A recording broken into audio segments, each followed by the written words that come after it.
Ассаламу алейкум достар. Каналыма қош келдіңіз. Бүгін сіздермен өте дәмді, шайға арналған пирог жасайтын боламыз. Пирогтың аты зебра пирогы. Ол үшін бізге 3 жұмыртқа қажет. Жұмыртқамызды миксермен жақсылап көпіртіп аламыз. Және аз-аздап отырып, шекерімізді сала отырамыз. Жұмыртқаның көлемі 2 есе ұлғаю қажет.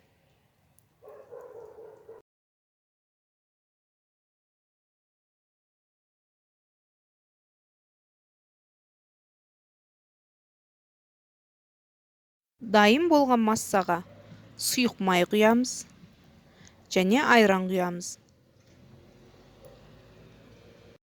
Енді миксердің көмегімен жақсылап араластырып аламыз.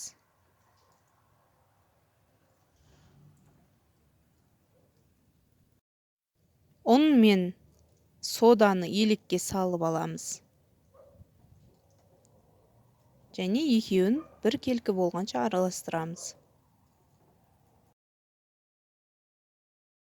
Жұмыртқалы массаның үстіне ұнды бөле-бөле отырып салып араластырамыз.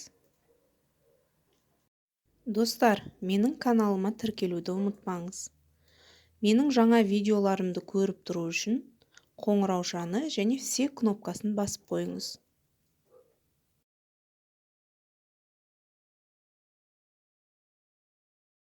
Дайын болған қамырды 2 бөлікке бөліп аламыз.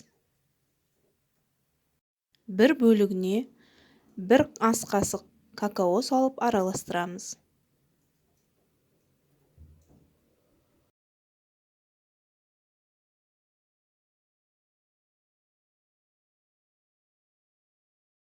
Дайын болған қамырды 1 ас қасық ақ қамырдан 1 ас қасық қоңыр какао қосылған қамырдан қосып, зебра жасаймыз.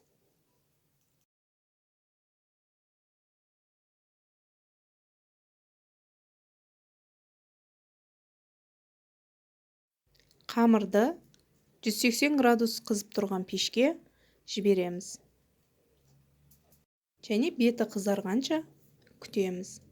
Және піскенін осындай шпажкамен тексереміз. Пирогымыз дайын. Бұл пирог өте дәмді және жұмсақ, нағыз шайға арналған пирог. Жасап көруге кеңес беремін. Астарыңыз дәмді болсын.